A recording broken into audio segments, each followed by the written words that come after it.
Good morning, જય શ્રી કૃષ્ણ બધાને। આજે તારીખ છે 6 માર્ચ અને આજની સવાર થઈ છે અમારા ઘરે જૂનાગઢથી। તો મસ્ત સવાર થઈ ગઈ છે, સરસ થાક પણ અમદાવાદનો ઉતરી ગયો છે અને હવે પિન્ટુનો મગ બાફવા માટે મૂક્યા છે। મગ બફાઈ જાય એટલે એને મગ આપી દઈએ। પિન્ટુ પણ ઉઠીને અહીંયા બેઠો છે, તો ચાલો ફટાફટ કામે લાગી જઈએ। હવે ક્રશ કરી અને મગ આપી દઈશું। તો બપોરનું જમવાનું બધું પતી ગયું છે, મેં જમી લીધું છે, પિન્ટુને પણ દાળ ભાત જમાડી દીધા છે અને હવે હું રેડી થઈ ગઈ છું અને જઉં છું શોપ પર। પછી પપ્પા જમવા આવશે। ચાલો મમ્મી શું કરે છે એ આપણે જોઈએ। ચાલો જોઈએ મમ્મી શું કરે છે। મમ્મી તો અહીંયા એની પપ્પાની રોટલી કરતા હતા, રોટલી થઈ ગઈ અને આયા થપ્પો મારીને રાખ્યું છે। હવે હું જાઉં છું દુકાને, પછી પપ્પા ઘરે આવશે અને અહીંયા શેઠ આરામથી હોલમાં બેસવા આવ્યા છે ને બેઠા છે। તો ચાલો મળીએ દુકાને। ચાલો આપણે આઝાદ ચોક પહોંચી ગયા, પોસ્ટ ઓફિસ રોડ ઉપર। હવે દુકાને ફટાફટી જઈએ, તડકો ફૂલ છે, પબ્લિક પણ કાંઈ દેખાતું નથી। શોપ પર આવી ગઈ છું અને પપ્પા જમવા જતા રહ્યા છે। તો ચાલો હવે પપ્પા આવે ત્યાં સુધી આપણે શોપ પર રહેવાનું છે, પછી ઘરે જઈશ અને પછી પિન્ટુને જ્યુસ આપીશ।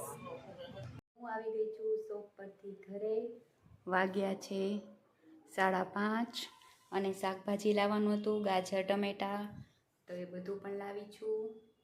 તો હવે પિન્ટુને જ્યુસ આપી દઉં। રહેવાનું છે તો બેડરૂમમાં રહીને કંટાળો આવે તો અમે બેડરૂમમાં ટીવી ફિક્સ કરાવવા માટેનું નક્કી કર્યું છે। તો અહીંયા ટીવી જોવા માટે આવ્યા છીએ બિનાકા ઇલેક્ટ્રિક્સમાં। તો જોઈએ હવે કયું ટીવી પસંદ કરીએ છીએ, પછી જઈશું દુકાને આટો મારવા અને પછી જઈશું ઘરે। જોઈએ હવે કયું ટીવી સિલેક્ટ થાય છે।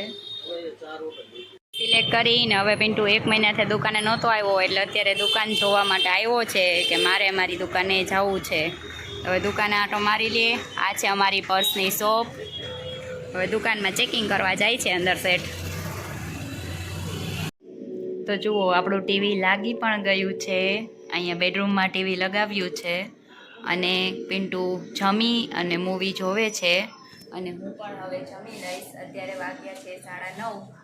આજના દિવસે બીજું કાંઈ શૂટ થઈ શક્યું નથી, રેસીપી પણ નથી। પાણી આખો દિવસ કામમાં ગયો છે એટલે આજે એનું સેવિંગ ને એવું બધું પણ કરવા માટે ઘરે આવ્યા હતા, તો એ બધું હતું। પછી ટીવી આવ્યું, એનું ફિટિંગનું કામ હતું, પછી બધે કચરા વાળવાના ને એ બધું કરવાનું હતું, તો એ બધામાં ટાઈમ જતો રહ્યો। એમાં આજે રેસીપી પણ કંઈ પાણી નથી।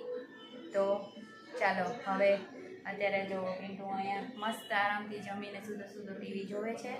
હવે એને દવા આપી દઈશ અને પછી આજે હું તમને બતાવીશ કે એના રાતે જે હું દૂધ આપું છું પ્રોટીન પાવડરવાળું, એમાં શું ડ્રાયફ્રૂટને એડ કરું છું એ બતાવીશ। તો હવે દૂધ પી લેશે અને પછી દવા પીને સૂઈ જવાનું છે। તો અહીંયા મેં કાજુ, બદામ, અંજીર, અખરોટ, મિશ્રી અને સોયાવડી લીધી છે અને ગાયનું દૂધ લીધું છે અને એન્શ્યોરનો પ્રોટીન પાવડર લીધો છે। તો હવે આમ બધું ક્રશ કરી લઈશું અને તો જુઓ હવે આપણું દૂધ થઈ ગયું છે રેડી। તો હવે આપણે પિન્ટુને આપી દઈએ। તો પિન્ટુએ દૂધ પી લીધું છે, દવા પણ પી લીધી છે અને હવે ટીવી જોવે છે જુઓ પાછળ। અને મેં પણ નાઇટ ડ્રેસ પહેરી લીધો છે, ચેન્જ કરી લીધું છે। હવે આરામથી થોડીક વાર રેસ્ટ કરશું, ટીવી જોશું અને પછી સૂઈ જશું। તો આજનો આ સાવ નાનકડો એવો વ્લોગ હતો, કારણ કે આજે મારાથી કંઈ બહુ શૂટ નથી થઈ શક્યો। હજી કાલે જ અમદાવાદથી આવ્યા એટલે બધું સામાન ને બધું હતું એ ગોઠવવાનું હતું, થેલા વેલા ખાલી કરી, કપડાં બધા ધોવાના હતા, બ્લેન્કેટ્સ ને બધું।